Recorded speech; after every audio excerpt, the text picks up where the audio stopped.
Estamos começando mais um programa Despertar com Justiça e Paz, um programa promovido pela Comissão Brasileira de Justiça e Paz, da CNBB, que vai ao ar todas as terças-feiras, bem cedinho, 8 horas da manhã, no horário de Brasília, querendo sempre proporcionar uma reflexão, e nesse período estamos apresentando, discutindo, aprofundando a série de vídeos que foram feitos a partir da Carta ao Povo de Deus.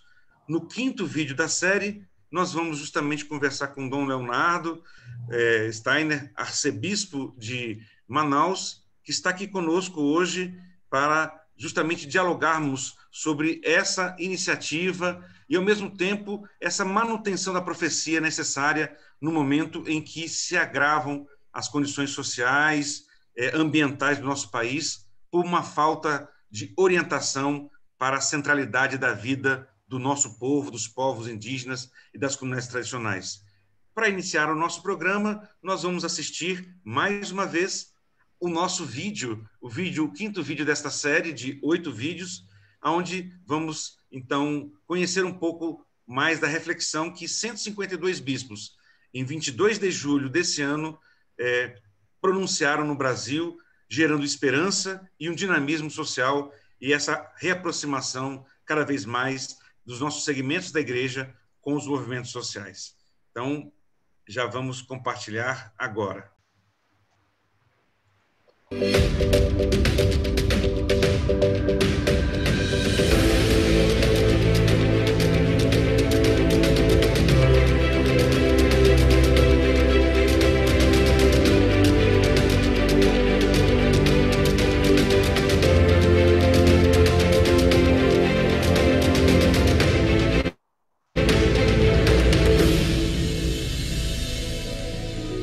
É insustentável uma economia que insiste no neoliberalismo, que privilegia o monopólio de pequenos grupos poderosos em detrimento da grande maioria da população.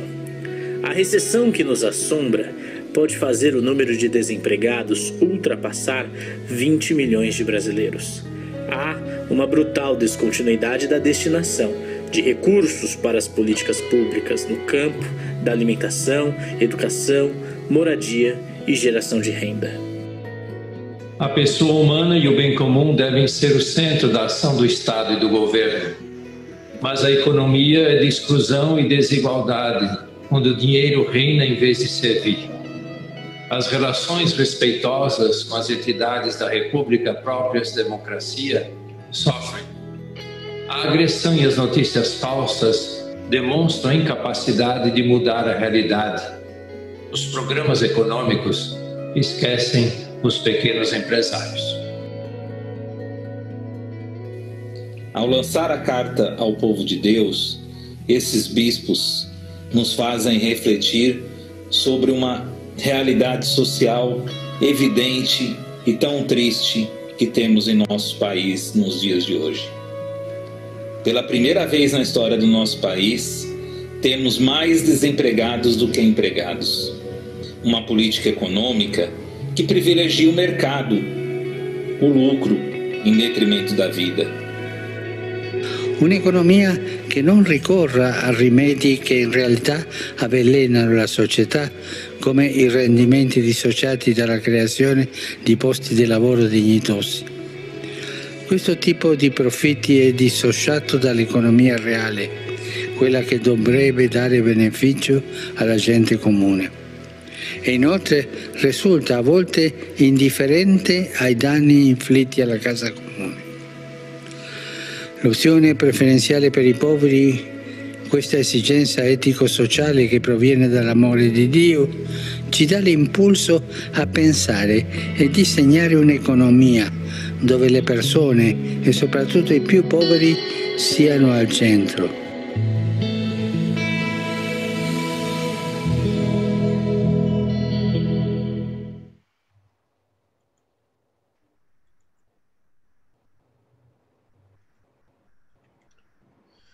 Dom Leonardo, bom dia. Bom dia, Daniel. Bom dia a todos aqueles que nos acompanham, depois também quem ainda vai assistir. Um bom dia. Deus abençoe a todos nós. Amém. Dom Leonardo, então, na missão de ser o pastor dessa igreja tão querida da Arquidiocese de Manaus, tantos desafios. Agora nós chegamos justamente a essa marca de mais da metade da nossa população estar desempregada ou até desistiu de procurar emprego. Essa realidade também é muito presente em Manaus, Dom Leonardo? Manaus talvez seja uma das cidades do Brasil com maior número de desemprego em número de população. Nós temos aqui algumas dificuldades. As grandes empresas, como nós sabemos, se instalaram aqui e agora várias delas estão fechando. Uma das maiores deve fechar agora ainda, existe alguma discussão, mas o número de desempregados é bastante alto.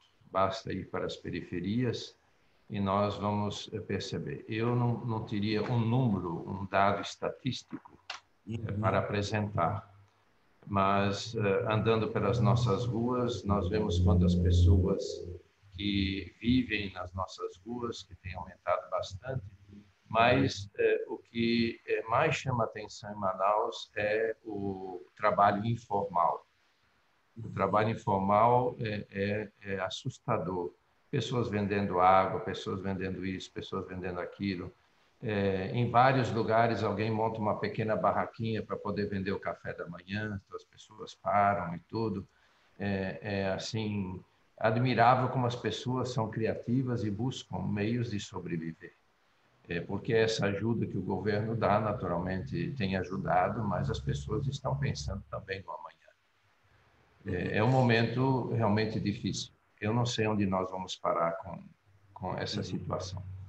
3 meses depois, praticamente, da Carta ao Povo de Deus, então ela continua bastante atual e, ao mesmo tempo, esse desafio de encontrar um direcionamento. As campanhas eleitorais estão criando alguma esperança para o nosso povo, Dom Leonardo? Como é que você vê esse debate a respeito da economia ou, na realidade, na região amazônica e no seu acompanhamento em nível nacional, o senhor que foi o nosso secretário-geral da CNBB, como é que o senhor avalia esse momento, esse debate sobre a situação econômica do país? Como é que está sendo esse debate, a sua visão sobre isso, Dom Leonardo? Quando nós falamos de economia, nós hoje temos que falar de uma economia global. Então, é muito difícil, no momento de eleições municipais, tentar abordar essa questão. Sempre se tem a percepção de que a economia tem a ver com o Brasil inteiro, mas hoje até muito mais mundialmente. Eu até diria que os estados quase não têm mais poder sobre a própria economia.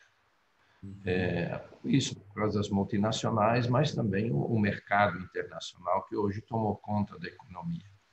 O Papa Francisco tem nos alertado isso cada vez mais. Isso porque nós não conseguimos pensar um outro modo da economia. Mas a economia acontece aonde? A economia acontece nos nossos bairros. A economia acontece nas nossas vidas. A economia acontece nas comunidades ribeirinhas. Quer dizer, esse modo de organizar as relações, esse modo de cuidar também a questão do próprio dinheiro, acontece justamente ali. E nós não conseguimos dar um passo. Eu acho que o Papa Francisco está tentando ajudar a despertar a humanidade para isso. Não conseguimos pensar o local. Como mudar essas questões? Por exemplo, como trazer para o mercado ou para a venda aquilo que é produzido no interior? Quer dizer, são elementos muito pequenos, mas são elementos econômicos. Mas isso na política não está aparecendo. Nós estamos sempre ouvindo os elementos a respeito de o que vai fazer aqui, o que vai fazer ali, mas em termos de pensar a questão econômica, não se tem feito. Não vejo que se faça isso, não só aqui em Manaus, mas também eu acho que mesmo mundialmente, eu acho que está muito difícil tentar pensar. Existem economistas que estão tentando repensar toda a questão econômica, mas encontram muita dificuldade dado o sistema que se criou hoje e do qual nós estamos vivendo, mas não só vivendo, nós estamos sendo quase oprimidos. Sempre no Brasil se diz que não há dinheiro para as políticas públicas. Em 2016 houve a aprovação da emenda constitucional número 95, mas, ao mesmo tempo, a gente escuta as notícias de 1 trilhão, sempre dessa ordem sendo repassado aos bancos. Quer dizer, na verdade, tem dinheiro ou não tem no nosso país, Dom Leonardo? O Brasil é rico, e por que temos tanta pobreza, tanta gente sem perspectivas, né? Famílias inteiras ficando em situação de rua? Veja, Daniel, a doutora Fatorelli tem um estudo muito bom a esse respeito, inclusive dizendo quantos trilhões estão quase que escondidos e que a gente não sabe. Quer dizer, faz parte do Estado brasileiro. Mas o que me preocupa no momento, em relação a isso, é a privatização das estatais. As estatais, elas existem para as políticas públicas. Para as políticas públicas. E por que se quer se desfazer da Petrobras, como se está fazendo? Está dividindo em fatias e se está vendendo. E vendendo empresas que são lucrativas. O que se quer fazer agora, por exemplo, com a Eletrobras, o que se quer fazer com os Correios. Quer dizer, se apresenta à sociedade com insistência dizendo que não são lucrativas, mas nunca apresenta o serviço que deve prestar à população. E não se apresenta nenhum projeto de reestruturação dessas estatais. Simplesmente se quer privatizar o neoliberalismo que corre solto nessa questão das estatais. E as estatais têm a ver com políticas públicas, com assistência aos pobres. E as estatais, o atual governo, já o anterior também, o atual governo quer se desfazer, isto é, entregar ao mercado público, ao mercado particular, todas essas empresas que são essenciais para as políticas públicas. O controle, por exemplo, do preço da gasolina. Se poderia fazer através da Petrobras, mas não se quer. Por quê? Porque é a questão que algumas pessoas têm que lucrar, ainda mais os investidores, por exemplo. A respeito dos Correios, os Correios prestam um serviço enorme à população, especialmente aos pobres. Os ricos não precisam mais de correio, mas os pobres precisam do correio. Então, quando nós estamos falando nessas questões, eu penso que um dos pontos cruciais hoje, Daniel, é a questão das privatizações. E isso é bem típico do neoliberalismo. É uma preocupação minha, porque não vejo nenhum movimento na sociedade de maior força, de maior vigor, que se oponha a isso. Não vejo muita discussão a respeito disso. Existem algumas manifestações, mas não existe uma discussão na sociedade sobre essa questão. E é vital para a economia do país, mas é vital especialmente para as políticas públicas, isto é, para os pobres. Vejo o que o governo está fazendo com os povos indígenas. Vejo o que o governo está fazendo em relação à ecologia, o que está fazendo em relação à natureza. Não existe cuidado nenhum, não existe verdadeira política pública, existe o contrário, existe destruição, existe ameaça. Por quê? Porque não estão interessados em políticas públicas.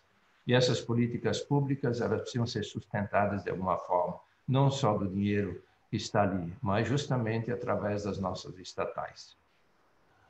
Na verdade, então, mesmo toda essa situação da Covid, a proteção da natureza, poderia criar oportunidades de ocupação remunerada e mesmo de trabalho, não é isso, Dom Leonardo? Quer dizer, numa perspectiva de uma economia que atenda a população, poderia, justamente nesses âmbitos dos cuidados, que parece que é o que a nossa sociedade remete, e, ao mesmo tempo, nós temos acompanhado, temos sido procurados, Dom Leonardo, assim como a Comissão 8, da qual eu também colaboro e participo com Dom Valdeci Freidotto, as centrais sindicais têm procurado justamente nesse momento, e para o senhor ter ideia, o senhor que foi nosso bispo auxiliar aqui em Brasília, agora nós lutamos, e infelizmente parece que no dia 3 vai sair o decreto, o edital para privatização de vários setores da própria Companhia Energética de Brasília. Aqui, por meio do programa local, a gente fez uma série de questões, ou seja, para perceber que tem governos estaduais que estão fazendo a mesma política em nível estadual. E aonde isso aconteceu, não melhorou para o povo, só encareceu a tarifa de energia elétrica, o acesso à água, tudo isso que hoje são bens de uso comum fundamentais para a vida, né? Esses também seriam âmbitos de novas frentes de trabalho, emprego, geração de renda? Vejam, uma vez estive com alguns sindicalistas e eles tinham um projeto muito interessante. Não sei se conseguiram levar adiante. Iam levar, inclusive, para a discussão no Congresso Nacional. Não sei se houve possibilidade ou, inclusive, viabilidade. Achar essas maneiras com que as pessoas possam viver do seu trabalho. Porque o que está sendo entregue para as pessoas, no fundo, é uma esmola. É claro que há necessidade de uma renda básica. A ajuda que se tem dado, ela é muito importante, senão as pessoas não teriam como viver. Mas o importante para a realização de uma pessoa como vida, como ser humano, é o trabalho. Alguém que se sinta útil e se realize pelo trabalho. Nós só nos realizamos tendo algum trabalho pela frente, poder realizar um sonho existencial. Mas não vejo, no momento, o governo preocupado com essa questão, não.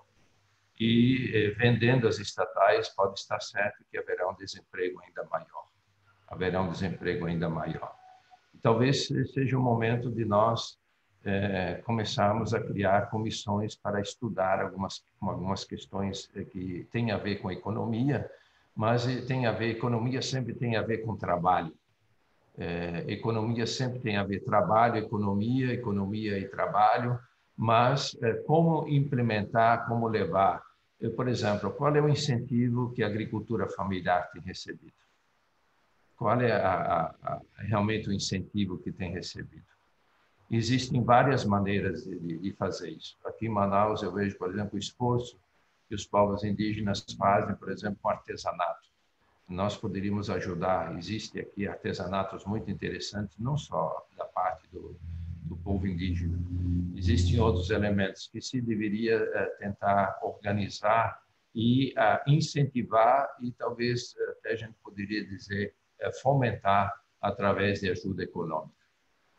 E o povo mais vulnerável, né, Dom Leonardo, volta a ser objeto da compra de votos, de toda a possibilidade de utilização e manipulação das necessidades nesse período eleitoral. Então, cria um desafio adicional. Parece que a gente realmente tem que reverter de novo lá na Lei 9840 de 99, para que, de novo, essas práticas possam ser combatidas e, ao mesmo tempo, enfrentadas, porque essa situação de agravamento social realmente gera muito desencanto.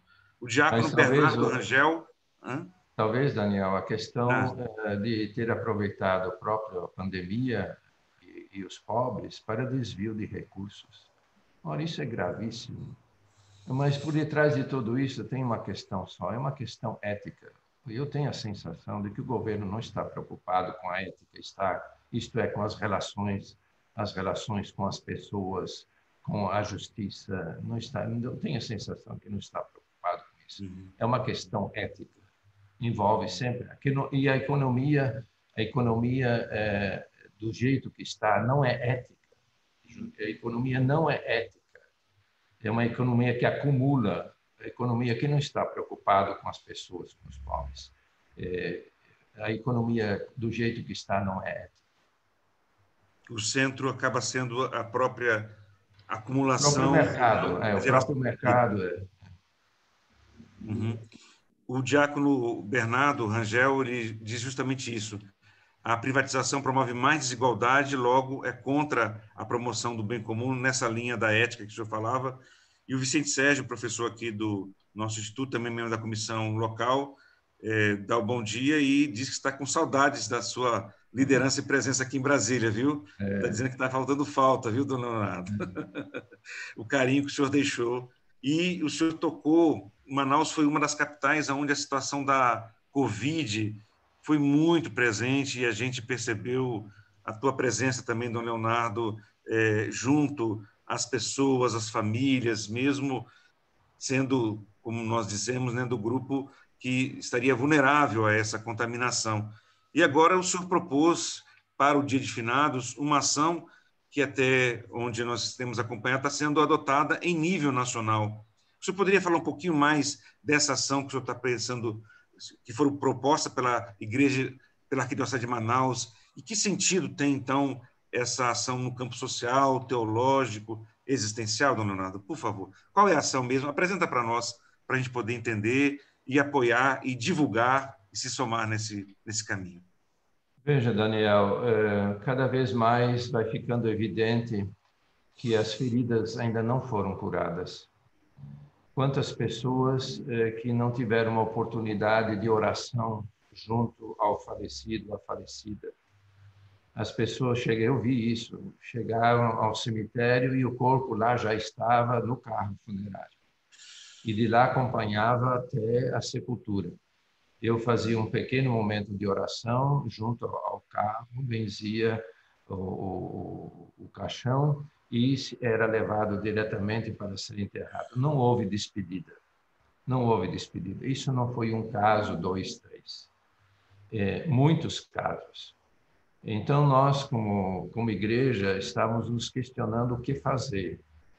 Inclusive, ainda já conversei aqui com muitos dos padres e também dos leigos, a vida religiosa, de incentivar o governo de fazer um monumento recordando a pandemia em algum lugar. Minha sugestão será que isso seja feito no próprio jardim da catedral.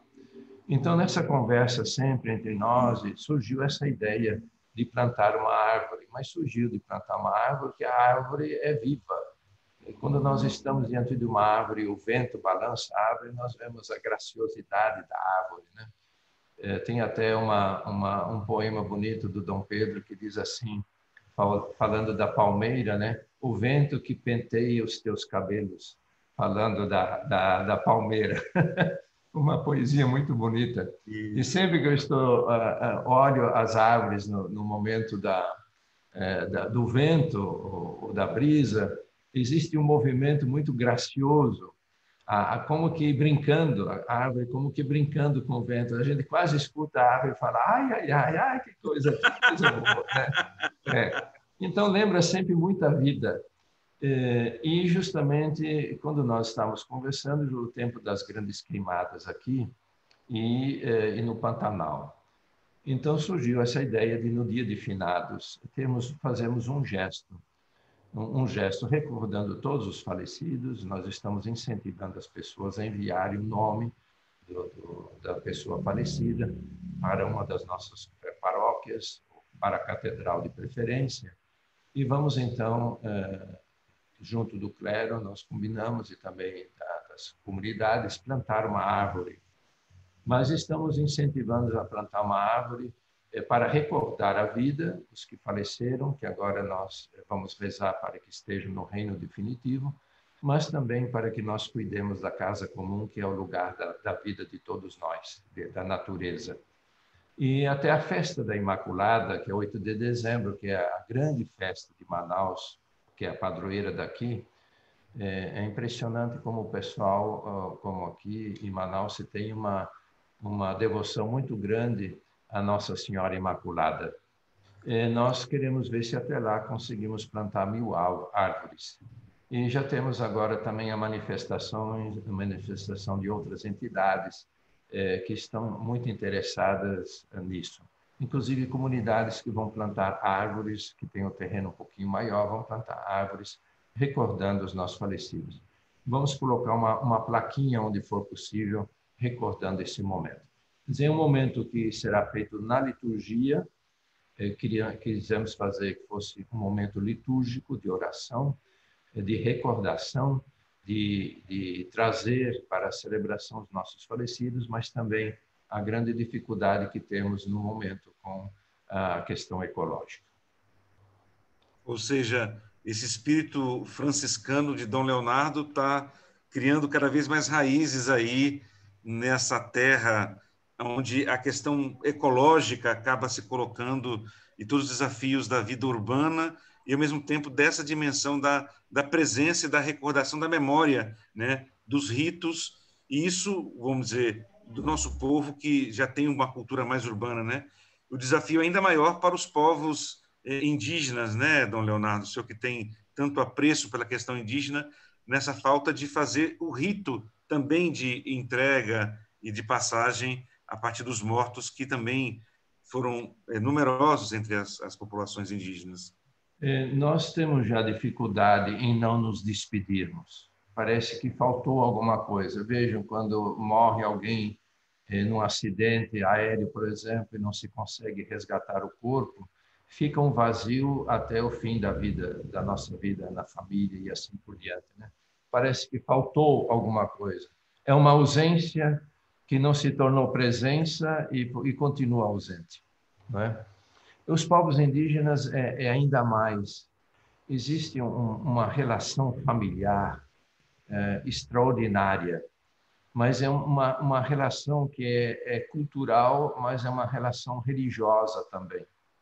Uma relação religiosa, eu digo, no sentido de que está continuamente religando a existência da pessoa, e mesmo porque os mortos continuam a fazer parte da vida deles. Vejam, por exemplo, entre os Tapirapé, lá na região da Prelazia de São Félix, eles enterram a pessoa que faleceu dentro da própria casa, porque continuam a participar da vida.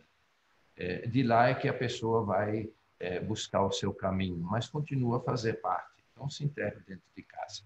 A irmã Genoveva foi enterrada dentro da casa onde as irmãs moravam, né? Então, essa relação ela é maior.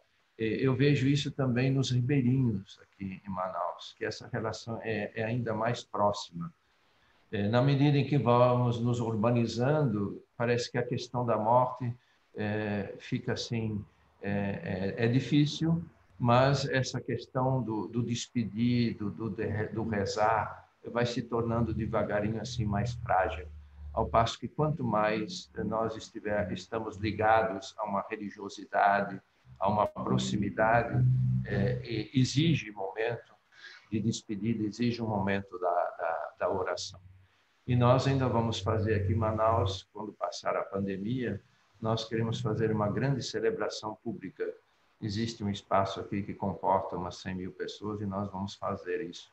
Já conversamos entre nós aqui, leigos, padres, diáconos, e vamos fazer essa celebração. Achávamos que talvez pudéssemos fazer na Imaculada, mas aqui aumentou de novo o número de infectados, internados, então não será possível, mas nós esperamos no próximo ano para poder fazer isso. Então, Margarida Daniel, expressar a nossa fé na vida é um elemento eclesial profundo. A morte e a vida nos fazem abrir olhos. Você disse que é o programa Despertar para a Justiça, né? Aqui nós queremos achar elementos que nos despertem para a responsabilização e o cuidado da vida. No fundo, remete a essa ideia porque o gesto de plantar não é só plantar e deixar lá, é de permanecer no acompanhamento, no cuidado, assim como todos nós precisamos disso para ter dignidade de vida. Não basta ter só a saúde não é só uma questão corporal, né? É também da compreensão, do diálogo uns com os outros, né? A Margarida Onofre, não sei se o senhor se recorda, da Pastoral Carcerária aqui de Brasília, também saúda, diz da alegria de ouvi-lo, Dom Leonardo, e coloca justamente a questão, quando o senhor tocava na privatização da Covid, ela falou justamente a questão da privatização do SUS, e como que foi importante, ela lembra aqui, a mobilização das pessoas para enfrentar, e quando houve uma reação forte, né, querer tornar a atenção básica mais uma fonte de lucro para determinados setores privados da sociedade, privando o nosso povo, né, tendo que pagar por esse serviço. Então, ela coloca isso como uma possibilidade importante da gente sempre estar atento. E a Nazaré, da Comissão Dominicana de Justiça e Paz, também saúda essa bela ideia e diz do compromisso que eles têm também em estar se somando a essa causa. E a Vanúbia, lá da CPT, conhece a Vanúbia, Dom Leonardo? Então, sim. Ela está aqui, uma árvore para cada morte por Covid. E aí ela diz que, infelizmente, então nós vamos ter que plantar 160 mil árvores nesse período, mas justamente para marcar também, quer dizer, essa profundidade do ato do cuidado religioso, todo esse sentido, mas que termina também, não está desligada de ser um ato simbólico, com conteúdo político, de denúncia disso que tem sido um pouco essa falta de rumo que tem provocado também essas várias mortes, né? Como o senhor estava dizendo, nós temos uma segunda onda agora também em Manaus da Covid, e isso que o senhor mencionava aí, dessa morte. Gianfranco, não sei se o senhor se lembra dele também, esteve em Roraima, né? Também ele diz que está aqui nos acompanhando e reafirmando essa conversa sobre a questão da economia. Ligado... Talvez, Daniel, quanto à privatização, a irmã que está trabalhando na pastoral carcerária sabe da grande dificuldade que é a privatização do sistema prisional. Aí nós que estamos na ponta, nós começamos a perceber como isso é diabólico. Como é feito só para gerar lucro para quem presta os serviços, sem preocupação com a qualidade dos serviços prestados. Nesta semana, inclusive, Dom Leonardo, nós nos somamos, enquanto Comissão Brasileira de Justiça e Paz, com o CONIC e mais de 40 organizações, para manifestar também pelo fim da revista vexatória nos presídios, que ainda continua acontecendo. Foi uma pauta, uma agenda que nós também desenvolvemos aqui localmente no Distrito Federal, mas que, infelizmente, a gente percebe que ainda continua acontecendo. Dom Leonardo, ligado a todas as questões, o senhor está aí agora, essa presença como pastor dessa igreja importante na Amazônia, e também compondo um dos resultados mais concretos do Sínodo da Amazônia, que é a Conferência Eclesial da Amazônia. Para muitas pessoas, estão ouvindo pela primeira vez, talvez, essa notícia da SEAMA. Ficou bonito também a própria sigla, né? Conta um pouquinho para nós, então, afinal de contas, do que se trata, porque, então, isso quer dizer que vai ser reforçada essa presença da Igreja Católica na Amazônia? Como é que vai se dar esse processo sinodal na SEAMA? Conta um pouquinho para nós, Dom Leonardo, por favor. O sínodo foi um longo caminho, o sínodo da Parapan-Amazônia. Foi um longo caminho. E já no tempo inicial, antes do sínodo, já se falava da necessidade de se pensar em algo que ajudasse na coordenação das igrejas que estão na Amazônia, portanto, não só aqui no Brasil, mas também os outros países. No sínodo, no documento final, aparece o pedido de uma conferência episcopal ou uma organização episcopal. O Papa depois retoma na querida Amazônia a questão, mas de uma outra forma. Na realidade, quando se começou a discutir depois do sínodo o que fazer, o Papa sugeriu uma conferência, mas não episcopal, eclesial. Quer dizer, existe uma grande diferença. Quando episcopal são só de bispos, eclesial não. Eclesial é os outros que participam da vida da igreja, leigos, diáconos, presbíteros, vida consagrada, vida religiosa, portanto, todos os elementos eclesiais, ou todos os que participam da vida da igreja. Essa ideia ela foi assumida, foi feita uma primeira reunião para discutir e aprovar um estatuto para a Conferência Eclesial, que atualmente está em Roma ainda, em estudo, mas mesmo não sendo aprovado ainda o estatuto, já foi feita uma reunião plenária. Existe a reunião que é composta dos bispos, e participam também aqueles leigos religiosos, religiosas que participam também, mas que não têm direito a voto, mas participam com voz, que são os que participam com voz, por exemplo, o presidente da Caritas latino-americana, a presidente ou a presidente da CLAR, o secretário executivo do REPAM, 3 representantes dos povos indígenas, 3 assessores nomeados pela presidência e um membro nomeado pelo Papa. Então, esse é o grupo que tem voz, participa. E esse é quase o grupo articulador da SEAMA. Os bispos que participam da conferência eclesial, é o presidente, o vice, ou um bispo representante de cada conferência episcopal. Dado o número do Brasil, somos em 2 do Brasil, e depois o presidente da REPAM e vice, um membro da presidência do Senan, que atualmente é o presidente, significa são 11 bispos. Esse é o grupo que tem direito a voz e voto.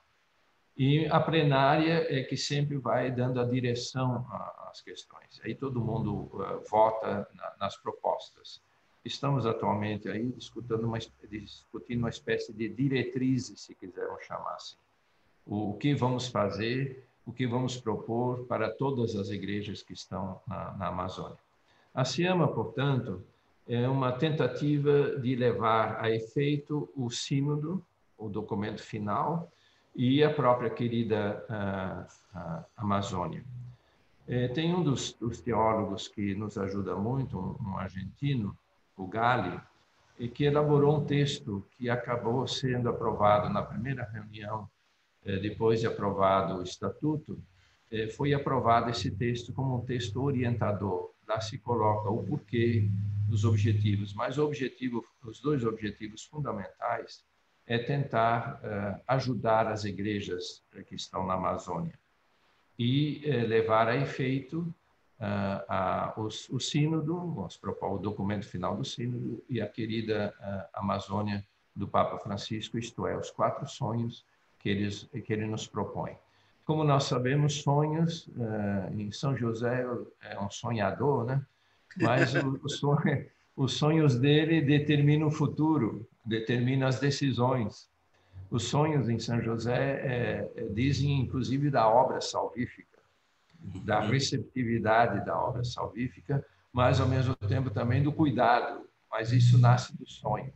Talvez esses sonhos do Papa Francisco nos ajudem a pensar o nosso futuro aqui na Amazônia, como igreja, mas como igreja significa, levando em consideração que o sínodo fez e o Papa fez, refletir a totalidade de onde estamos inseridos. Isto é, os elementos sociais que temos, os elementos culturais que temos, os elementos ecológicos que temos e eclesiais. Tudo isso forma uma totalidade. É dentro dessa totalidade que a igreja se move e se deixa mover. Então, a grande ajuda que eu penso que o sínodo nos deu, e esses 2 documentos nos dão, e que a SIAMA vai precisar trabalhar muito, é de levarmos em consideração todas as dimensões que estão aqui presentes na Amazônia. E fazem parte de uma realidade só, de uma totalidade, de um todo.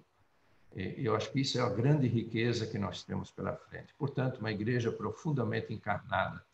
Para usar uma expressão do Papa Francisco, uma igreja profundamente enculturada. Tem muitos elementos que o Papa nos propõe e que vão exigir da nossa parte muita abertura, muita escuta, muita disposição, muita disponibilidade e também muito serviço, muito trabalho. Porque, afinal, é uma conferência que abrange esses 9 países da Pan-Amazônica e tem o CELAM em nível continental e tem cada conferência eclesial, e para muitos povos livres ou povos em isolamento, que a gente diz voluntário, essas fronteiras nacionais não existem, né, Dom Leonardo? Na verdade, o que existe é a inteireza do bioma e muitos problemas comuns que se enfrentam.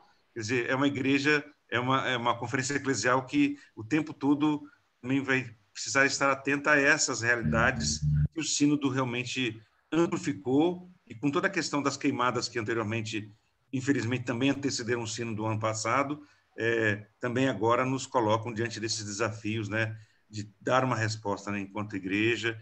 E com isso, então, também se articula com o que existia antes com a REPAM.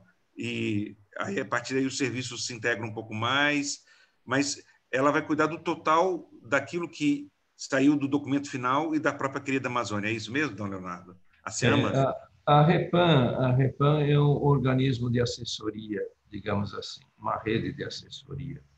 Ao passo que a SIAMA já é quase um elemento organizativo das igrejas. que estão na Pan-Amazônia. Porque na Pan-Amazônia existem muitas realidades muito diferentes. É um bioma só, mas, digamos, as realidades culturais, mesmo em relação aos povos indígenas. Por exemplo, quando se está falando de um rito para os povos indígenas, um rito amazônico, inclusive, se tem falado, é muito exigente isso, porque os indígenas que nós temos na Amazônia, já entre eles existem culturas diferentes, compreensões diferentes.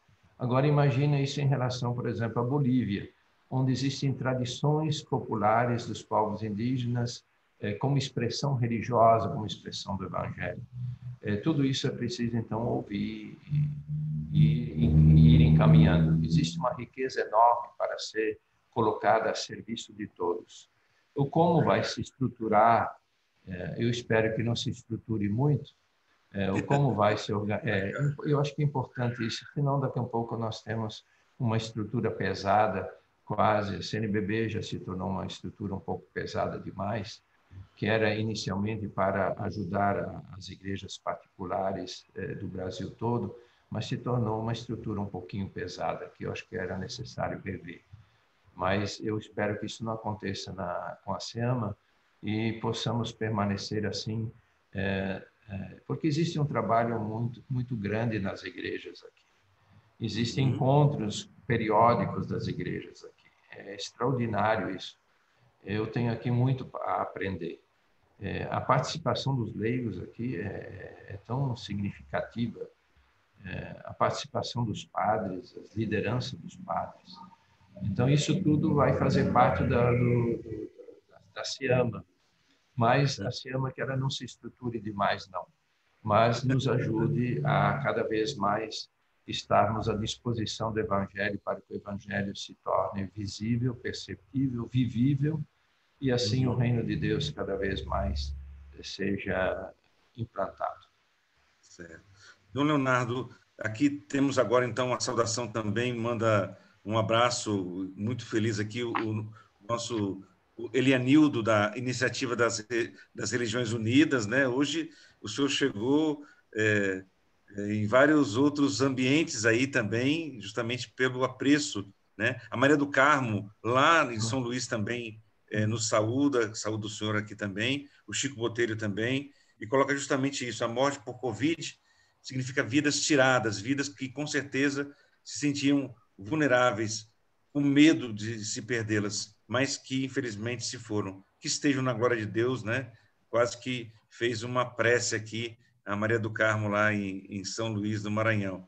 Dom Leonardo, estamos caminhando para o final do nosso programa. Nosso tema hoje foi essa questão da denúncia profética sobre a questão dessa economia, né? Que mata. E a nossa pergunta é justamente isso, né? Há futuro para o planeta e para o Brasil a se continuar nesse caminho do neoliberalismo, nesse aprofundamento? E eu queria, então, retomando um pouco o tema do programa, passar para ti, para as nossas considerações finais e, ao mesmo tempo, uma saudação, uma reflexão, uma bênção. Cria em nós aí qual é o fundamento para a gente pensar essa ação dos cristãos e das pessoas de boa vontade nesse campo da economia, Dom Leonardo. O que podemos fazer, né, para podermos ter realmente uma esperança, uma vez que a gente vê esse aprofundamento do neoliberalismo atualmente com tantas pessoas desempregadas? Não vejo futuro para o Brasil e para o mundo, não vejo futuro. Realmente não vejo futuro. A fome aumentando, a migração aumentando, tudo isso é fruto de uma ganância, de um acúmulo de dinheiro. É o mercado trabalhando. O mercado não vê pobre, mesmo porque o mercado não tem olhos. O mercado não tem olhos. O mercado não tem coração. O mercado só sabe acumular. O mercado só sabe tirar proveito. Então, nesse sentido, não vejo realmente futuro. A natureza está em jogo, mas está mais em jogo ainda a própria pessoa humana. Ou, para usar uma expressão do Papa Francisco, está em jogo a nossa casa comum. Talvez essa chamada do Papa Francisco em torno da questão econômica possa nos devolver a sensibilidade, o que é próprio para o que é econômico. Quer dizer, a economia é um modo de relação humana, não é um modo de relação do mercado. Nós estamos caminhando para um lado oposto daquilo que é do humano. É claro que são humanos que estão trabalhando com o mercado, mas hoje mais os robôs estão trabalhando no mercado do que os próprios humanos. Então, o nosso futuro está em repensarmos a questão econômica, mas não só a questão econômica.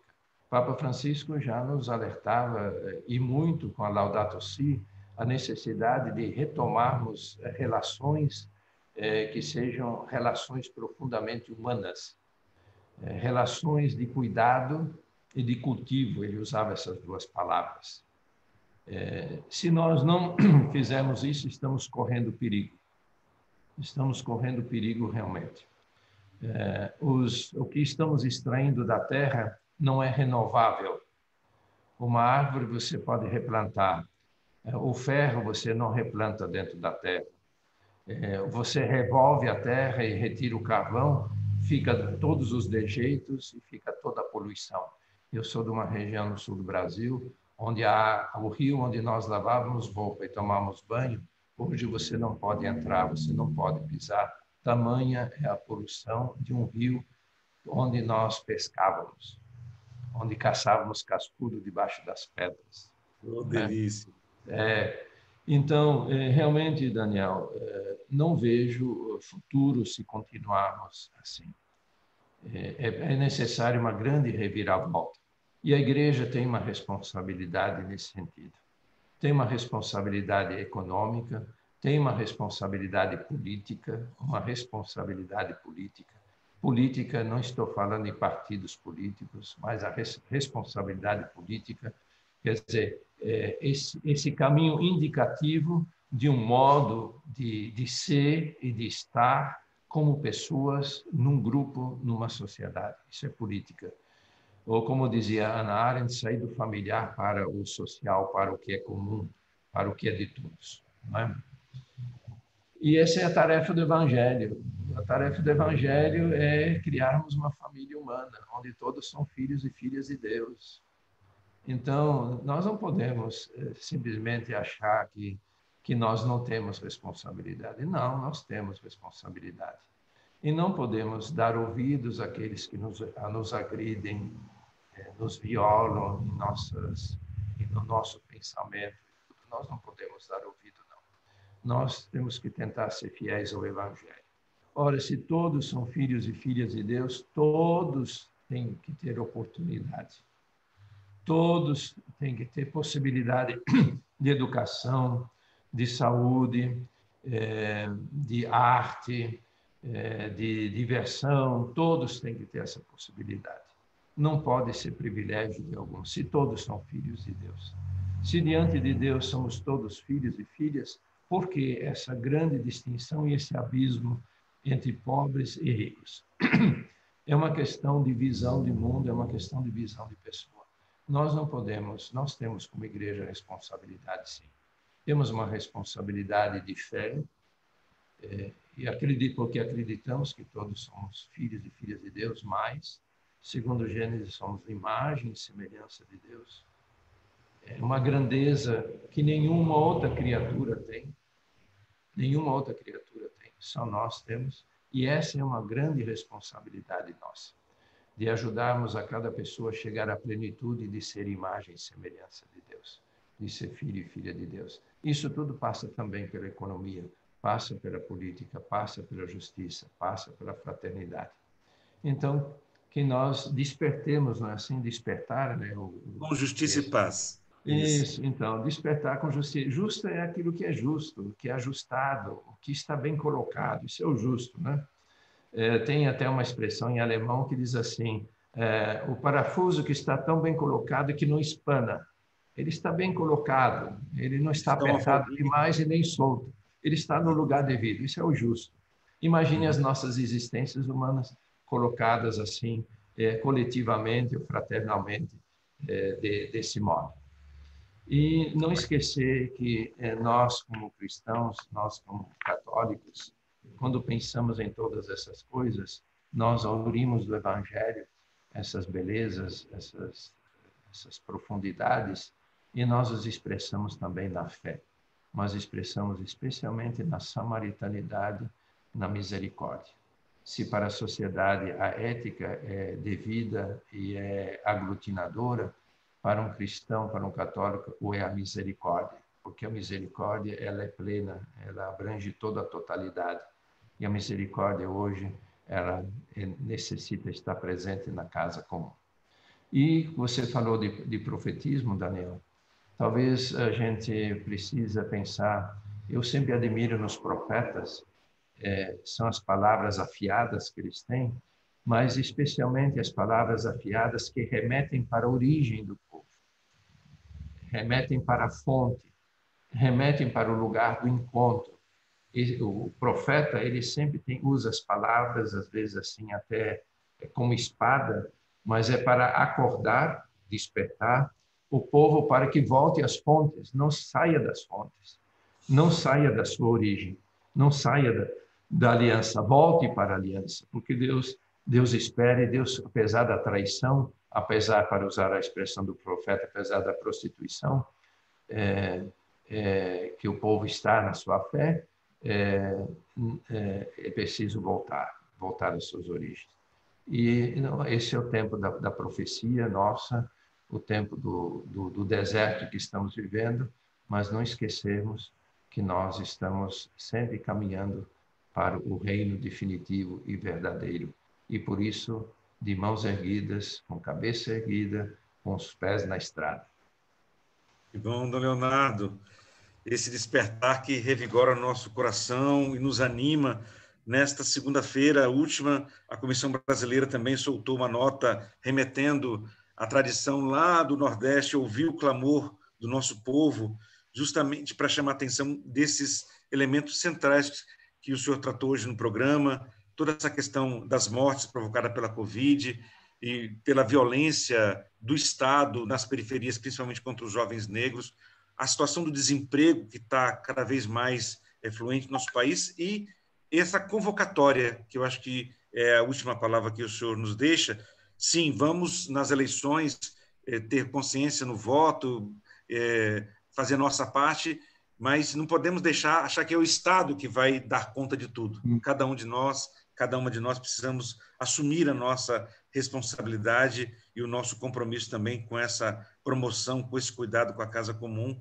Eu tenho só que agradecer essa nossa conversa, esse seu aceite para participar conosco e todo esse testemunho que o senhor deixou por aqui no enfrentamento às questões mais sensíveis nesse mundo urbano aqui do Distrito Federal, mas que nos deixou, então, essas marcas que vão continuar sendo um pouco esse caminho que a Comissão Local de Justiça e Paz, da qual eu ainda tenho a alegria de contribuir, pequeno, mas com a minha colaboração, mas principalmente na Comissão Brasileira, em todo esse processo de renovação que fizemos e continuando a contar, né? E, por último, o senhor conversava comigo também, então vamos oferecer esse programa ao nosso querido Marcelo Lavener, né? Que ele possa, então, ser sempre essa fonte de resistência e de esperança e que ele lá também sinta toda essa energia da presença da sua palavra profética também, sempre afiada na denúncia e amorosa, né? Vou levar desse programa hoje a ideia do vento penteando os cabelos, né? Das palmeiras, né? Não deixar nunca esse frescor, esse vigor franciscano se perder, né? Com tanta situação difícil, a gente continuar sendo essa presença. Gianfranco, para dar voz aos nossos que participam, eu digo que não só acompanham, mas participam, ele sugere justamente, Manaus tem na Arquidiocese como um lugar bonito, um cruzeiro onde todas as primeiras e segundas-feiras do mês poderia ter um momento celebrativo de paz pela vida e para ajudar nessa relação com os mortos, né? E a Vanúbia, mais uma vez, aqui professa, cremos que a vida é eterna, cremos na justiça que faz na luta, esperançamos na desobediência à ordem imposta. Olha aí, toda essa turma que o senhor conhece bem, tem tanto amor e compaixão, né? Só o nosso abraço, nosso agradecimento pela sua presença na Igreja do Brasil inteiro, Dom Leonardo, e agora nessa liderança também que temos aí na Arquidiocese de Manaus, na SEAMA, né? Então temos uma vitalidade na Igreja Católica nível universal com o Papa Francisco, mas também com aquilo que vai sendo feito e as ideias criativas e criadoras de esperança que também nessa igreja local o senhor está tendo a oportunidade de liderar, né? Muito obrigado. E nós queremos a sua bênção também no final, né? Daniel, eu só queria agradecer e recordar que a Comissão de Justiça e Paz é a presença dos leigos na nossa igreja. É uma presença grande, forte dos leigos da nossa igreja. A Comissão de Justiça e Paz nasceu justamente como essa ideia de Paulo VI da presença dos leigos.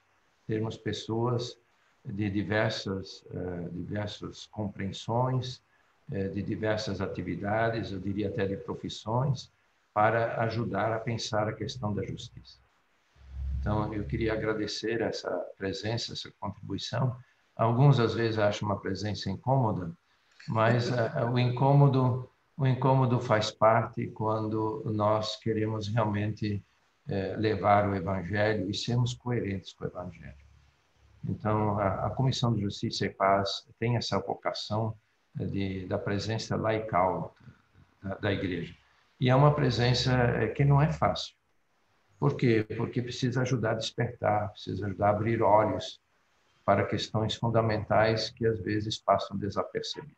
Então, muito obrigado, e eu sempre agradeço muito a Deus de poder ter participado com vocês de tantas discussões e de tantos encontros, que era sempre um ambiente onde tantas pessoas vinham buscar luz, vinham buscar diálogo, vinham buscar escuta, do qual tantos momentos eu pude participar. Eu queria agradecer isso e que Deus nos abençoe. O Senhor nos abençoe e nos guarde, o Senhor volva seu rosto para nós e se compadeça de nós, o Senhor volva seu rosto para nós e nos dê a paz, em nome do Pai, do Filho e do Espírito Santo. Amém. Deus nos abençoe a todos. E obrigado, Daniel, obrigado a todos os que nos acompanharam aí, também os que mandaram mensagens. E não podemos esquecer que temos que ser ativos na sociedade. Não podemos desanimar diante das dificuldades, dos problemas, diante do problema da dificuldade do momento político. Nunca podemos desanimar. O Evangelho sempre pede que sejamos pessoas esperançadas. Muito obrigado, Dom Leonardo. Então, estamos concluindo mais um programa Despertar com Justiça e Paz. E na próxima sexta-feira, esperamos por você aqui também, às 8 horas da manhã, no horário de Brasília, mais uma mais uma edição do nosso programa Despertar com Justiça e Paz. Muito obrigado pela sua presença, pelo seu acompanhamento e até a semana que vem. Que Deus siga nos abençoando, conforme tivemos a oportunidade agora de conversar e dialogar sobre esses fundamentos de nossa fé. Muito obrigado, Dom Leonardo. Obrigado a você. Um abraço. Outro. Bom ter você perto. Isso.